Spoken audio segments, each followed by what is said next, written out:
आज हम लोग देखेंगे चैप्टर 1 का ही 1.1 का ये 1.3 का ही देखेंगे हम लोग। 14 नंबर MCQ क्वेश्चन है। MCQ क्वेश्चन का ये नंबर 1 है। √5 का दशमिक रूप लिखना है। ये दशमिक रूप इस जो सही होगा उसमें टिक लगाना है। MCQ पहला है एक ससीम दशमिक है, दूसरा है एक ससीम या आवर्त दशमिक, तीसरा एक असीम या अनावर्त दशमिक, डी कोई नहीं। तो यहाँ हम लोग ससीम असीम, ये ससीम असीम तो हम लोग पहले ही देख चुके हैं। ससीम असीम क्या चीज़ होता है, ये आवर्त अनावर्त भी हम लोग पहले ही देख चुके हैं। ये ससीम क्या है, जिसमें मौलिक उत्पादक 2 और 5 दोनों होता है, वो है ससीम। और जिसमें सिर्फ 2 होगा या सिर्फ उसमें फिर 5 होगा, वो होगा असीम। और जिसको हम लोग भाग करेंगे तो उसका भागशेष क्या होगा, 0 नहीं आता है, वो हो गया असीम।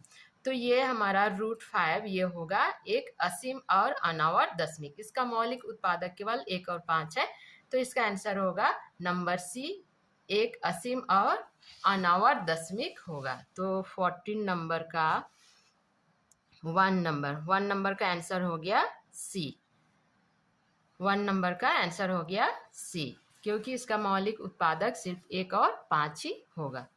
दूसरा है नंबर 2, दो अपरिमेय संख्याओं का गुणनफल हमेशा अपरिमेय संख्या, हमेशा ही परिमेय संख्या, हमेशा ही पूर्ण संख्या, परिमेय या अपरिमेय संख्या। तो ये क्या है, हम लोग अपरिमेय संख्याओं का गुणनफल देखते हैं। नंबर 2 का अपरिमेय बोले तो यह है अपरिमेय संख्या, इसका गुणनफल।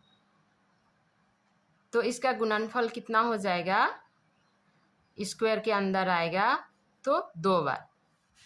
तो इसको हम लोग बाहर निकालेंगे, जैसे यहाँ पर ऐसा होता है, इस तरह का 2 बार स्क्वायर आया तो 2 बार हुआ, तो इसको हम लोग सिर्फ 2 करके ऐसा निकाल सकते हैं। तो ये हो गया परिमेय संख्या। अब दूसरा है, बोल रहा है परिमेय और अपरिमेय संख्या दोनों हो सकता है। तो √2 इंटू हम लोग √3 करेंगे ऐसा। तो इसका दोनों का मौलिक उत्पादक अलग अलग हो जा रहा है, इसलिए ये हो गया अपरिमेय संख्या। इसका मौलिक उत्पादक अलग अलग है, इसका उत्पादक एक ही है, इसलिए हो गया परिमेय संख्या, ये है अपरिमेय संख्या। तो हम लोगों का यहाँ पर नंबर 2 का होगा डी, परिमेय संख्या या अपरिमेय संख्या दोनों हो सकता है उसका गुणनफल। अब यहाँ है नंबर 3, पाई एवं 22/7 क्या है, सदैव परिमेय संख्या, सदैव अपरिमेय संख्या।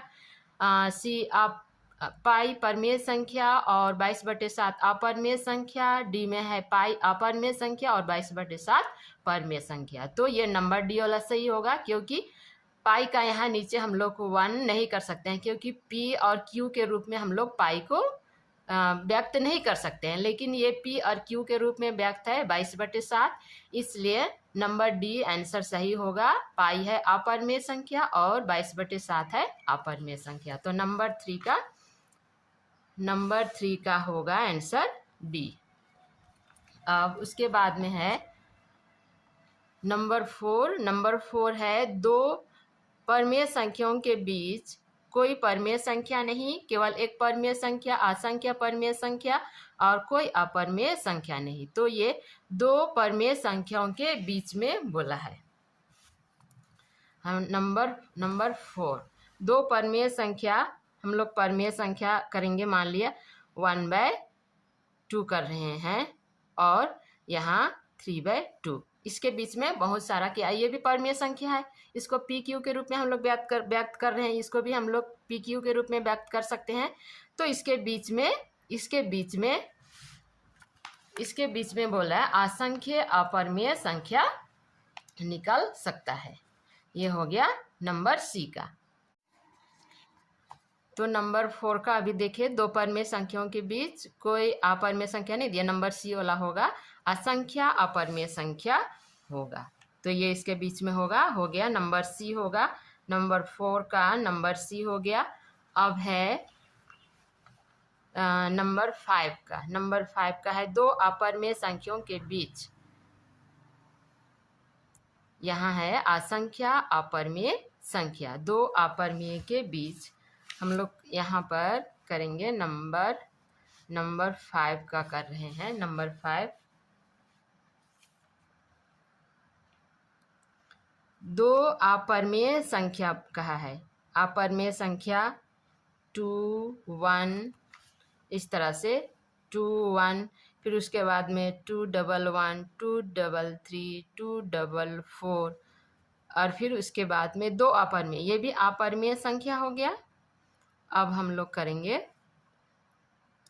1, 0, 2, 0, 1, 0, 0, 2, 0, 1, 0, 0। तो ये दोनों के परमेय संख्या है। दो परमेय अपरिमेय संख्या के बीच में असंख्य अपरिमेय संख्या हम लोग निकाल सकते हैं। यहाँ 2 है, यहाँ 1 है, तो इसके आगे हम लोग 1, 2, 2, 0, 1, 2, 2, 0, 1, 3 करके हम लोग यहाँ पर अपरिमेय संख्या हम लोग निकाल सकते हैं।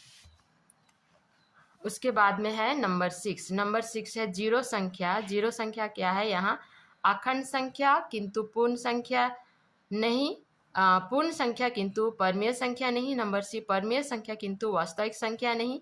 नंबर डी, अखंड संख्या, पूर्ण संख्या, परमेय संख्या और वास्तविक संख्या है किंतु अपरमेय संख्या नहीं। तो हम लोग लास्ट बार देख चुके थे जीरो क्या है। जीरो को हम लोग पी क्यू के रूप में हम लोग व्यक्त कर सकते हैं। नंबर 6 का जीरो को हम लोग, क्योंकि जीरो के नीचे 1 लिख सकते हैं, तो इसको हम लोग पी क्यू के रूप में व्यक्त कर सकते हैं। इसलिए ये परमेय संख्या भी है। और अखंड संख्या, अखंड संख्या तो जीरो से ही शुरू होता है। 0, 1, 2, 3, 4 इसी तरह से बढ़ता रहेगा। तो अखंड संख्या भी हो गया, क्योंकि अखंड संख्या जीरो से ही होता है। दूसरा है पूर्ण संख्या। पूर्ण संख्या जीरो यहाँ बीच में रहेगा, उसके बाद में प्लस, जीरो से दाहिना और +1, +2, +3, +5 इस तरह होते जाएगा। फिर बायां तरफ हो जाएगा -1, -2, फिर -3 इस तरह होते रहेगा। तो क्या हो गया? ये जीरो भी क्या हो गया? पूर्ण संख्या हो गया। धनात्मक ऋणात्मक के बीच में यहाँ होता है। तो यहाँ पर है, क्वेश्चन में है अखंड संख्या है, पूर्ण संख्या है। अखंड संख्या भी देख चुके हैं हम लोग, क्योंकि जीरो से ही शुरू होता है अखंड संख्या। तो अखंड संख्या, पूर्ण संख्या भी देख लिए हम लोग, ये पूर्ण संख्या। उसके बाद में परमेय संख्या, ये परमेय संख्या भी हो गया। और बोल रहा है वास्तविक संख्या। वास्तविक संख्या क्या होता है? वास्तविक संख्या अखंड संख्या भी होता है, पूर्ण संख्या भी होता है, परमेय संख्या भी होता है। तो ये सारा हो जाता है वास्तविक संख्या। तो ये नंबर डी का आंसर सही होगा।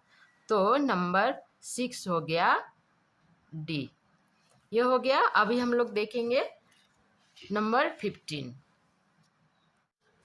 नंबर 4 देखेंगे। 1/7 और 2/7 के बीच एक अपरिमेय संख्या निकालना है।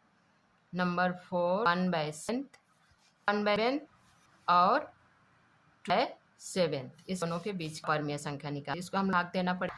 1 नहीं जाएगा, इसलिए दशमलव लगाए, फिर 0 लगा, फिर हम लोग 3 आया, 3, 2, 7, 14, 28, 2 आया, फिर 0 आया, दशमलव के कारण 0 आया, 7 दूना 14, फिर घटाए 6 आया, फिर 5 0, ये दशमलव के कारण 7 7 59, 56, फिर घटाए तो आया 4, फिर 0 लगाए, 7 7 49, फिर 1, फिर 0, 7 का 7, फिर इसी तरह से ये 30 आएगा, फिर भी इसी तरह से कंटिन्यू होता रहेगा। इसलिए हम लोग ये कंटिन्यू 1 से कंटिन्यू फिर से ऐसे होते रहेगा। इसलिए आवर्त कर 1 और 7 के में इस तरह से।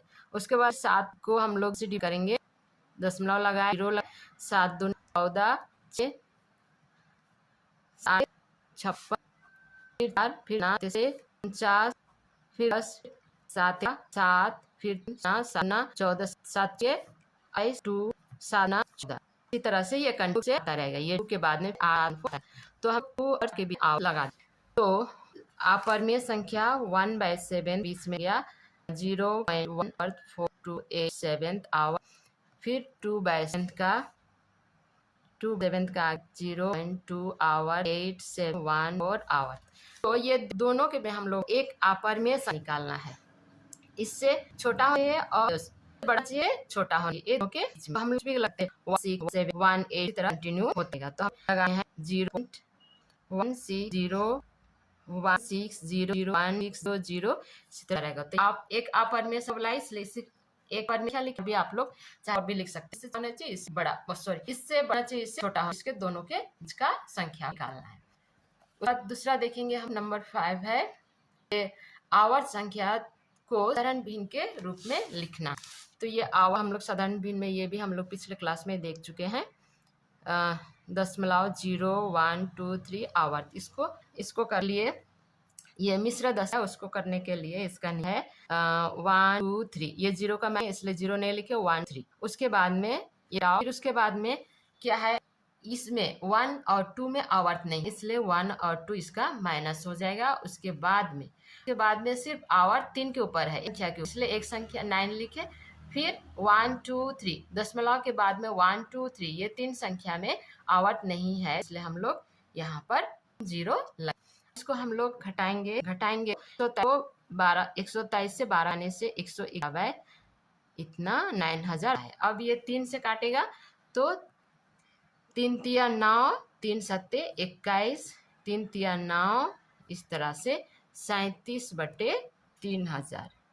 ये हम लोग साधारण भिन्न में, इसको साधारण भिन्न के रूप में हम लोग लिखे। तो ये हो गया आंसर।